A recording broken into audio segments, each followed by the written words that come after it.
Welcome to today's interview. I brought on Ryder Champouillon. Ryder, welcome.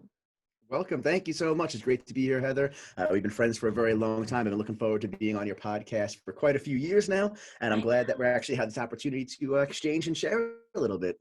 Totally agree. Because I think, we met almost 2 years ago and It'll be, finally just the stars aligned. And I was like, Ryder, I want to talk about quantum physics.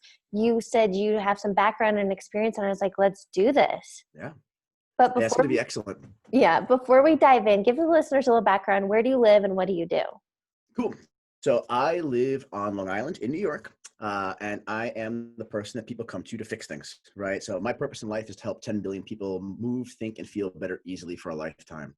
I've spent my life traveling around the world, living with monks, becoming ordained as a Taoist priest myself, getting several master's degrees in East Asian healthcare, acupuncture, herbal pharmacology, energetics and breath work, coaching. I own a gym, so I got a lot of hats that I wear, all with the sole purpose of trying to make the world a better place by helping people to be able to move, think, and feel better easily for a lifetime. That is a mouthful. But It is. I don't think I realized that you had all those backgrounds, but that is amazing. So how did you get through all of that to study or learn about quantum physics? Believe it or not, quantum physics is a new study, right? It's a new field of research. It's been around for quite some time now, but it's starting to come to the forefront of personal development and mindset coaching and health and physiology. However, these are things that have been around for millennia, right? These are actually practices that have their roots and their origins in traditional shamanic practices, in temples and monasteries, in personal betterment throughout history, right? Like people have always been working on trying to answer the questions of the unanswerable. What is life? What's the point of life? Why are we here? How do things work? And trying to gain some sort of balance with the environment and controls of themselves. And in my mind, that's really what quantum physics is. Like you can go into the math behind it and the science, but that doesn't do anything for anybody, right? We can write math on a whiteboard all day long, and that's just scribbles on a whiteboard. The art and science of it is actually being able to change your body, change your state of your life and your emotions, and make the world a better place because of making yourself a better person. And that's quantum physics as applied to human science. And can we give like just a basic or general definition? What is quantum physics? Because I mean, it's so deep and you can get like really lost in technicalities. And I just want like, what is the super basic? What is quantum physics? Yeah. So like you said, there are theories and theories and theories, and people far, far smarter than me with multiple doctorates still trying to figure this out. Like it's theories. They're not laws, they're ideas, they're principles. The simplest one that I really use is the idea that the smallest things in the universe vibrate at a frequency. And like throwing rocks into the pond, you throw one little pebble in, there's one set of ripples. You throw two pebbles in, now there's two sets of ripples. At the point where they react is where things start to change, right? So every cell in our body, every atom in existence, every cell in our body, every organ in our body vibrates at different frequencies and different vibrations. And the universe has its own vibrations. And there's a matter of a place somewhere inside of us or outside of us where there's friction, right? We all have had that moment where we flow in state, right? Or everything's effortless, be it like you're skiing down the mountain, or maybe you're cooking or you're dancing, but you have that moment where you're just flowing and things are good and they feel nice. That's when those vibrations sync up. Kind of like grandfather clocks, right? You set those pendulums to start swinging. They might be opposite to start off with, but you come back in a month or two and all of a sudden they're entrained together. And that vibratory entrainment is what we're doing, right? We're learning how to use our minds, our body, and our breath to create our vibration fields to start to match the vibration fields of the greater universe around us. Yes. Also, well, I want to ask, so pretty much literally everything is energy, even though like this table I think is solid, everything is moving energy. Yes. But when you're talking about those vibrations, is it more or less alignment? So when you're in flow, you're in alignment with your desires and the wants. And when shit's hit the fan or not going well, or you're in a funk, Yeah. it's because your thoughts are not in align with. Yeah, that's an absolutely great way of looking at it, right? That's a very linear, like your alignment. Some people think about it like catching the wave, right? Like you catch that wave, you drop it at the right time, and you can ride along with it, right? Some people call it being in balance. Some people call it being in harmony, right? But there's this time where there's friction and shit just ain't working right. And there's time where it's like, ooh, this is easy. I used to call it the crystalline moment, the perfect moment. I have a tattoo on my leg. It's all for that one perfect moment, right? It's where everything kind of becomes crystalline. It becomes perfect and pristine. You're like, it stands still and moves slowly but quickly, and you can feel everything.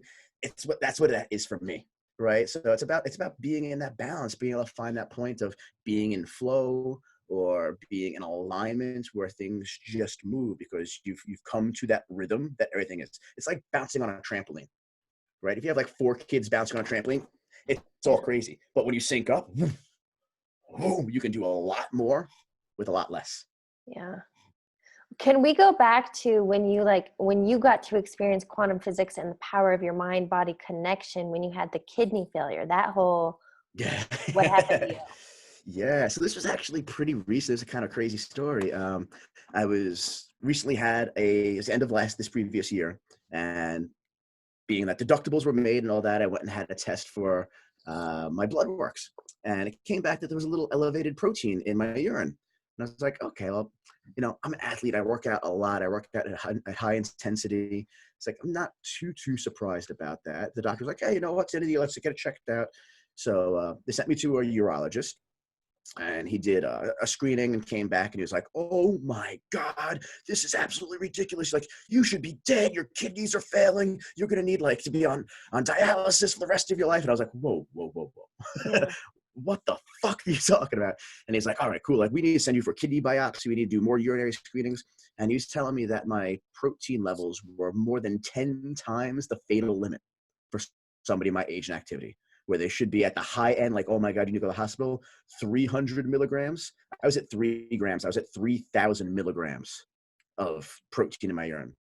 I was like, okay, this is kind of crazy. So at first thing first, I was like, I got to take care of my state, right? So lesson number 1, don't overreact, right? Maintain yourself, keep a calm, cool mind, look at the options, right? One of the things in quantum theory and quantum physics is that every option is a potential reality, right? So what rabbit hole do you want to choose? If you choose to live in a state of guess what your reality is going to bring to the table, right? If you choose to live in a state of okay, cool.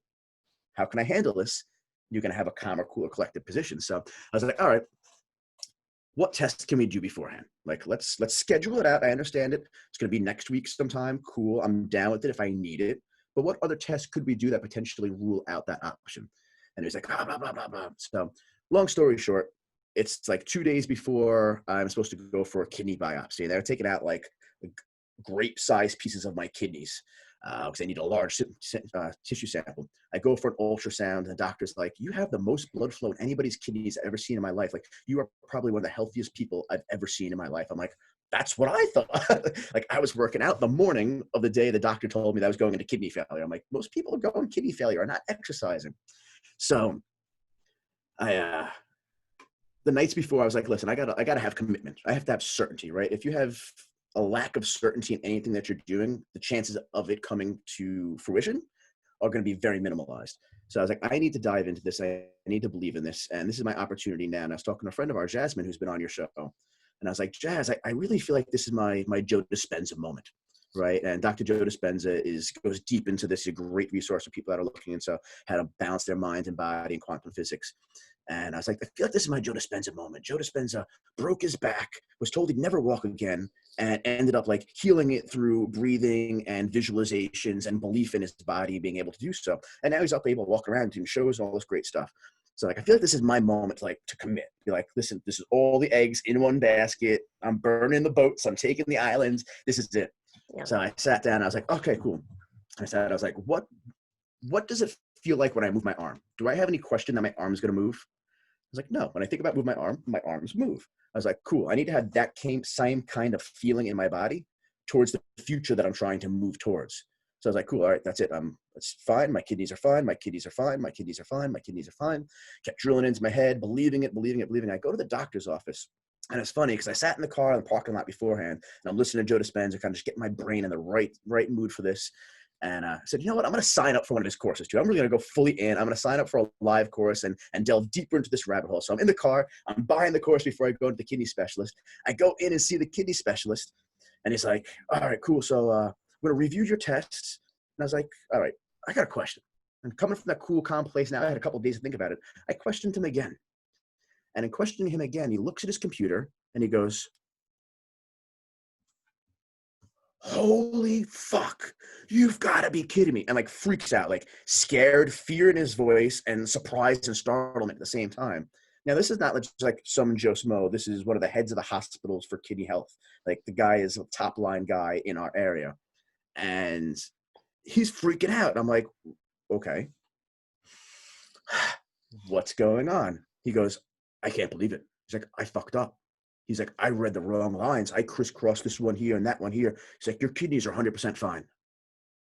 So I had 2 doctors, 3 or 4 different tests that were all saying like my kidneys needed to be like basically taken out and fixed. And all of a sudden, oops, I messed up. Things are 100% fine. Now, some people would be like, oh, they're probably correct all along and they just made a mistake from the beginning. Me personally, I believe to think that just like a railroad track, you can pull that lever and switch the tracks from being this way to go in that direction, that my force of will, my constant determination and commitment that there was no other option for my life to be led, changed that track to derail from one side to the other side, changing my future by changing my current present reality.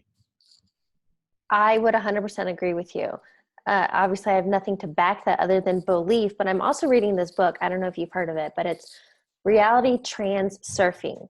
I'm only 100 pages in. It's an 800-page book, but literally what you just said about this train track, and they talk about lifelines, but you can literally, if you're currently in a lifeline and it's not a reality you want, by the power of belief and visualization and alignment and the vibration, you can literally jump to another lifeline, the reality you do want. 100% believe it. 100% believe it. So I do a lot of background thinking too. One of my favorite experiments to do with myself and with my clients is I call it the fork in the road regression. How did you get to this point right now? Like, what were the forks in the road that made you veer off here and then led to that one? It's like going down the family tree backwards, right? And like, I led to having this conversation with you because when I was 8 years old, it was January 2nd, my house was robbed in Queens. And the gentleman that robbed our house stole my grandfather's Social Security and pension money for that month, as well as all my Christmas presents for underneath the Christmas tree. Right? So because my house got robbed in Queens, my family made choices that diverted me from one path of existence to a completely other path of existence based on those options and those choices that were made at that time. Right? So that's being reactatory to state that's going on. Right? And when we live in the past, what so many people do, you wake up in the morning searching for the same familiar feelings you had yesterday. Right? How do I feel as compared to the past? And then you get up and you go through the same exact routine that you did yesterday. Right? You're reliving the past in your current reality. Rather than waking up in the morning and your first thought being, what do I want from today? Where do I want to go in my future? Who do I need to be in my future? What do I need to learn, do, become, believe to be that person in the future? Where then you're steering yourself towards that which hasn't happened yet, but will happen because now you're directed towards it, right? If the headlights were in the back of the car, you're living in the past, you're looking in the rearview mirror. You're never going to get to a better destination than where you were. But when you're looking forward and trying to create towards that reality, now you can have a predictable outcome of certainty towards the future. And that's the big difference in quantum physics, right? It's that argument of brain plasticity versus brain rigidity, right? Where your neurons are stuck in one format and they're just not going to change because they're stuck living in the past, living in usually fear, lack, and uncertainty, or they're moving towards the future and being able to find abundance and gratitude. So I'm curious, from your kidney, the doctors, and that experiment, what you did, have you experimented since to see, okay, was that just a fluke, or what is the power of my mind? I haven't had any major, like, I did have one that was kind of funny, actually, and it was one of those ones I should have pulled the trigger on, and after the fact, I was like, oh, that opportunity actually came to real, because we do this constantly, right? Like, we set ourselves up for success or failure without even realizing it. You may be going to a party, be like, oh, I don't feel like going. This is going to suck. I don't want to go. And then what happens when you get there? Typically, you're miserable unless you finally get to the point where you're like, all right, I'm going to change this now. I'm going to have some fun and loosen up, right? So, like, we do these things unconsciously, right? The beauty of it is when you turn on the conscious process and you gain control of the autopilot. So it was the beginning of the COVID thing going on. And I was like, greedy, self-righteous kind of thing. I was like, I'm going to manifest money. That's what everybody always wants to manifest, right? It's like never, it's like love and hope and peace and beauty. It's like $1,000, $100,000, right? Like, so I was like, you know what? Like, let me manifest money. I was like, I'm gonna manifest. I'm gonna use the same principle of moving my arm and that belief in the future and the certainty that tomorrow, like $100,000 is gonna come to me. I would love $100,000. It's not a large amount of money, but it would make things a little easier with the COVID situation that's going on. So I sat there and I was like, all right, $100,000 gonna come to me tomorrow. It's gonna come to me tomorrow. I'm gonna have an opportunity for $100,000 tomorrow. Now, unfortunately, I wasn't specific enough. What ended up happening was one of my friends who does a lot of like importing, exporting, and has a lot of intercontinental contacts, was working on a deal and actually bringing in medical devices before the scarcity happened, right? Before there was a drought of them. So he's trying to make sure and button up some contracts with government institutions and hospitals, large scale vendors. And he came to me, he's like, listen, it's like, I don't know much about medicine. What are the quality of these products that I'm looking for? Who should I be connecting to? That kind of stuff. Like, how do I know what's good for medical devices? So I gave him some information, connected him to some people that I knew, and we were working on some deals for this. And it was like 2-3 days later that in fact I was like, okay, cool. So like it did come. I gave myself the opportunity for $100,000 deal. It didn't pan out because I wasn't specific enough in my goal. Right. And I believe that if I was more specific and I put down more dates, times, numbers, means, method, and like as Think and Grow Rich says, what am I willing to pay to do so? Right. I'm going to give my time and my energy to work towards this goal because nothing comes from nothing. Right. There's always an equal flow back and forth. It probably would have came to fruition. So it was a learning experience for me, but it was literally like the next day I went to sleep. I'm like, think about this, think about this. I woke up, text message on my phone from him. I was like, what does he want? Woo. Deal. It was like 2-3 days later. I was like, wait a minute, it did happen. Yeah. So that was a pretty big one. It was cool. But something you shared there is maybe you weren't specific enough, but at the same time, well, because we're talking money, I'll share with you. So it was actually right before COVID as well. It was March 1st. And for shits and giggles, I decided to put myself through my own experiment because I want to practice what I preach. So I gave myself 14 days. And I didn't know how, but I was also reading Pam Grout's book, E Squared, which I love. And so it's all about energy experiments, that thoughts become things. What you put out, you get back. Mm-hmm. So I specifically put out that I wanted to manifest $10,000 because that was something I could wrap my head around. 10 grand in 14 days. Okay. In the first 2 days, $4,500 came my way. And I was like, shit, this is fun. Why didn't I go bigger? Mm-hmm. But then at the end of the 14 days, and I just want to share that like the money came in avenues I would have never expected or thought of, but I ended up with $10,600 at the end of my experiment. Awesome.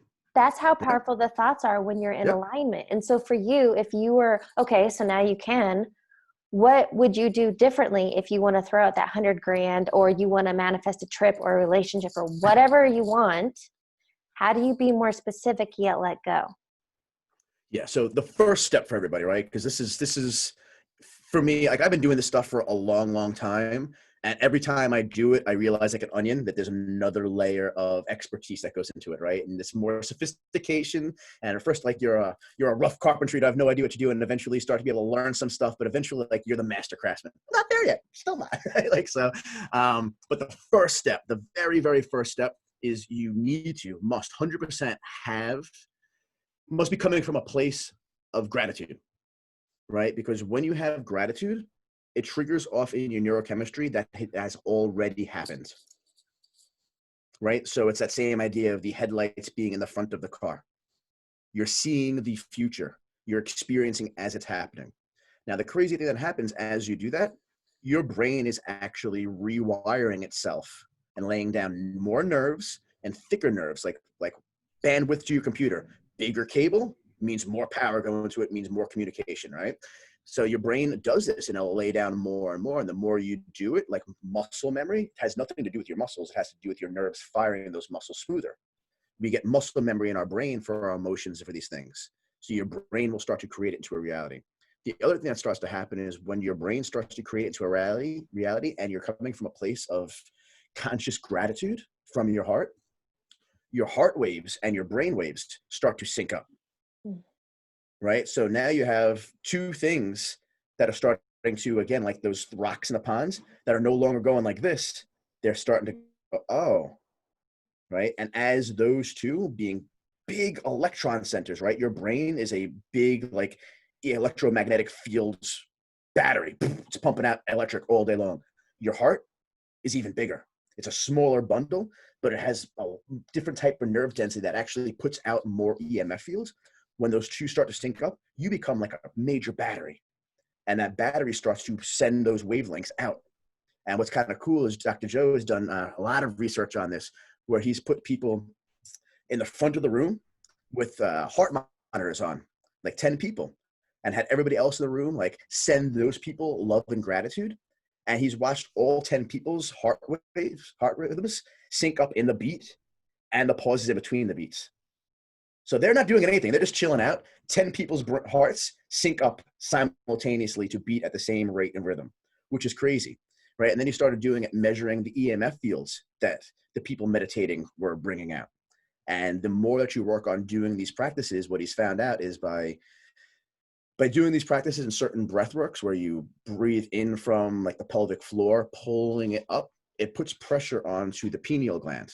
And the pineal gland has been the gland of enlightenment throughout time, right? The Egyptians used it, the Mayans used it, Chinese used it. It's been in imagery for finding an enlightenment in a vision state or higher resonance field throughout our eternity. What it does, it's actually a piezoelectric mechanism. So it's a big crazy word, which means when you squeeze it, it creates electric, right? It's pressure, piezo, electric. So when pressure is exuded on it, it starts to release its chemicals, and then it starts to also create electric. Now, its first set of chemicals are melatonin and serotonin, right? So daytime and nighttime, which are the base levels of our body's neuroendocrine system. But what's really cool about this, right? Once you get this place of gratitude, you have your heart and your mind put together, and you start breathing in this circular pattern where you pull up through the spinal column, focusing on the top of your head, and now starts to activate the pineal glands. And as that pineal gland starts to produce more electric waves, those electric waves actually start to change melatonin and serotonin being the happy daytime molecule, into higher states of it. The last state, there's several, and I can't go through them all because there are lots of syllables and letters and numbers. The last one is what's known as the God molecule or the spirit molecule of DMT, which shamans have been used for ayahuasca trips. It's in different types of mushrooms and peyotes and different synthesized drugs around the world. But in life, typically it's only released at 2 points. For those people that haven't found enlightenment, it's released at death, when the mother's uterus, at birth, when the mother's uterus is squeezing the child so much the baby's coming out, and the pressure exudes life into the brain. Mm-hmm. And then the second one being death, as those energies release and go into vibration with the rest of the universe, right? So the crazy thing is, when you start to come from a place of your heart and your mind in unison, I'm going to be grateful for what I want to believe. And then you start to work on this breath pattern to change the chemicals in your brain and your heart will actually start to radiate out a larger electromagnetic field, which means that the vibrations that you're creating have a larger antenna to reach out into the world around you. The larger that wavelength gets and the further it gets away from you, the more change you're able to manifest. Now, as long as you're in that gratitude place and that heartfelt place, you're going to be at the same sync that the rest of the world is. So you get a bigger boulder dropping into that water, creating a bigger wave to match the universe around you. So the simple thing, I ended up getting really long and complicated, right? The simple thing, starting off from a place of gratitude. Yeah. Right? Gratitude being number one. Number two, try to define as clearly as possible what you want in your mind's eye while you're thinking from your heart, that place of gratitude. Number three, I would say, and it's like the technical tip, is as you breathe in, inhale, and imagine like maybe like you're grabbing a spider's web or a thread that exists at the bottom of the groin, right? At the bottom of the pelvic floor. And you tighten those muscles up and pull up as you're inhaling until you feel your tension come to the top of your head. And what that does is that pulls up the center of your electromagnetic field and ends up allowing that brain to start changing the chemistry, which starts changing how that EMF field radiates around you. So it turns the battery on. Those are the three things I would say, like those are the 3 steps towards doing these processes with any kind of certainty, things will change. Now, how you visualize those things, it can be used for good or for bad. So only to good people, first of all, right? Yeah. But make sure that you're doing it from a place of true gratitude. If you're not coming from that moment of like, hey, I'm really, really happy and grateful and thankful, it's not going to pan out because you're already be vibrating off sync from where you want to be. Yeah. So I think the big thing because that was a lot of scientific and data, and I'd be like, what? If somebody's new to this, I think that's going to be overwhelming. But to kind of be quantum physics is complicated. right. But to be changing the world to create your reality is not an easy thing. This is like what the magicians did for centuries, like the shamans learned this stuff. It was taught father to son. Like, it wasn't like, oh, I just went to the store and read a book. And that's why so many people, like, it's now because there's information everywhere. People are getting little bits and pieces of this, but people are also manifesting things in their life that they don't want because they don't know how to, like, set up a nice protective field around them so that the boogeyman can't come in, right? Or say, hey, like, oh, I'm not going to do this from a place of fear. Oh, God, I need more money because I'm broke. I need more money because I'm broke. I need more money. What are you putting out then? Right. So these are very complicated things, and they're also very powerful. And that's part of the reason why they've been held in secrecy for so long, is because if you don't do it from the right place of being like a happy, joyful heart that you want to radiate good and love and joy out into the world, what you radiate out is going to come back. And if you're radiating out any fear, any doubt, guess what's going to come back? Exponentially. Yeah.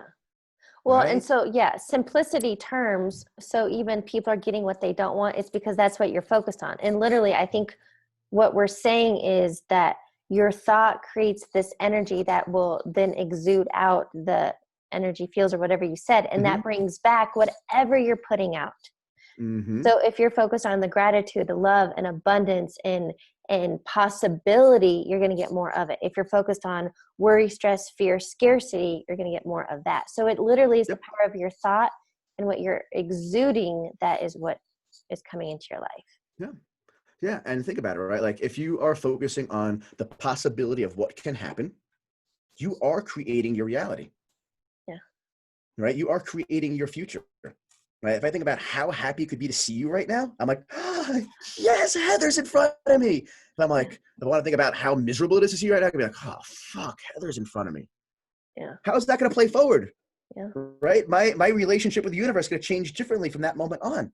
Right? So doing these things like before you go to bed to set you up for the next morning. Hey, I lived a great night tonight. What do I want? How do I want to sleep tonight so that I feel full of energy and vibrant with vitality in the morning, right? And then when you wake up in the morning, the first thing you be like, I'm alive. This is great. Rather than like, oh, fuck, my back hurts. This sucks. I got to go to work. Like, your experience of going to work will be greatly different, even if you fake it to be like, this is great. I'm alive. The truth be told, though, you feel 10 times better when you actually realize that being alive is a blessing. Yeah. Right? 1 million plus people die every night while you're asleep. If you made it through that Russian roulette, it's pretty fucking cool. It's worth a smile. Yeah. Okay. So then question for you, how can we tie in quantum physics with energy? Because if I believe that we're all connected. And so that's why when you have a thought about somebody and then they call or you hear from them, or if you're, let's say, because I can speak from personal experience, when dating in the early stages, if you're having thoughts of, I wonder if he's into me, or feeling insecure or the lack or whatever, the person's going to feel that and probably want to disconnect from you because there's this, but if you, because I've also experimented to change it around and focused on the good qualities or feeling the confidence and feeling fun and flirty. And then it's like, it brings them back. So can we talk about this relational energy we have with people? Yeah. So like we said earlier, right? You started off with the desk analogy, which is great. The desk, as firm as it is 99.9999% empty. Right? It's 0.0001% stuff. And that stuff actually only exists for moments at a time.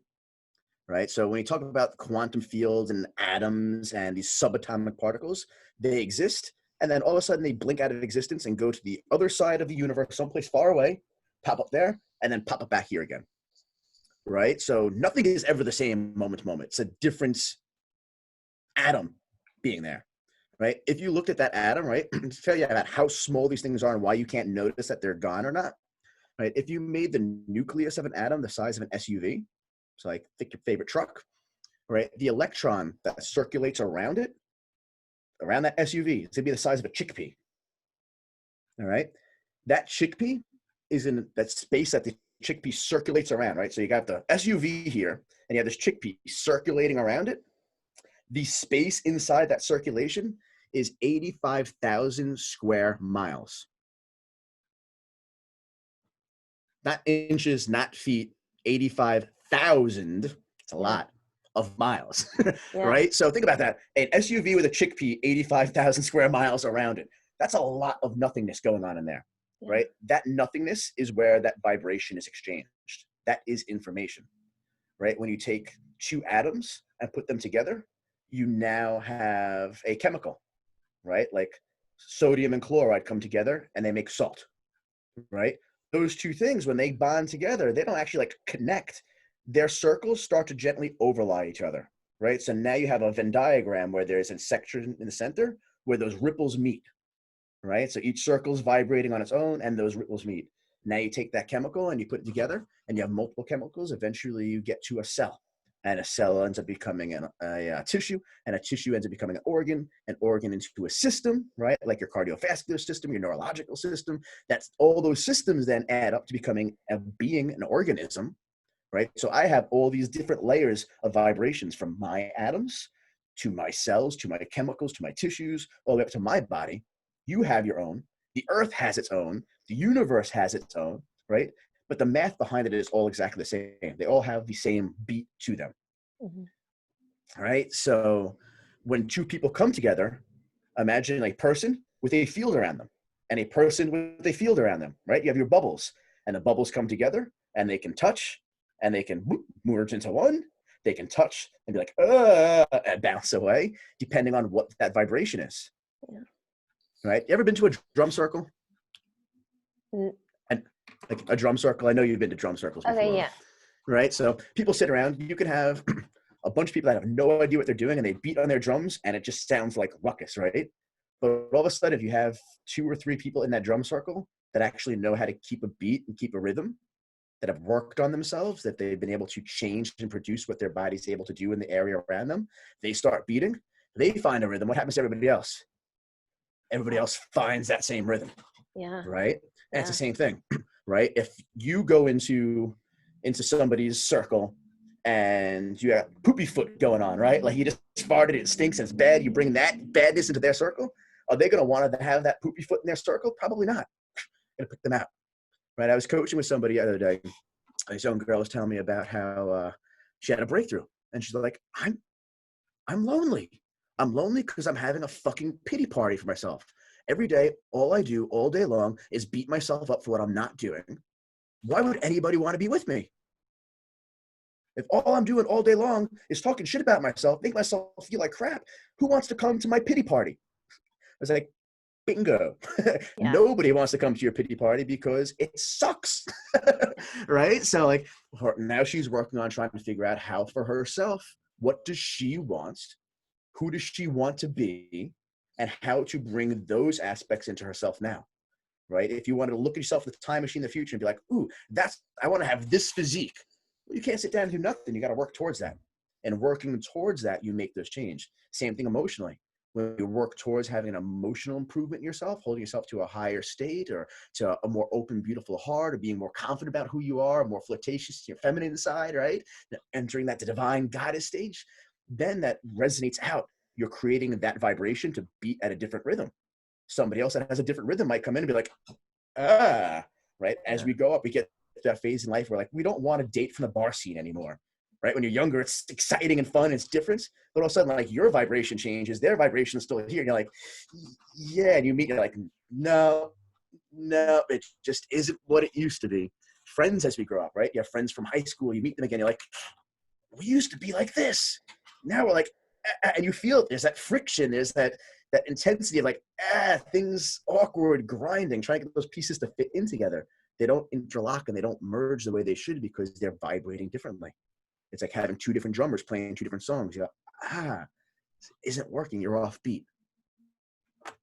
A thought I had about the girl you shared having a pity party. I think it's also, I'm just very visual, something to think about. If you're having a funk, a pity party day like she was, or just a bad day, it's kind of like a dark, stormy, cloudy day. And in order to get out of that, back into the sunshine, blue sky, whatever, the way I do it or experience it is, one, I have to feel it and observe it, because whatever you resist persists. So if you just try to stuff it down, it'll stay. So instead, it's like you observe it, you let it go, and then I move.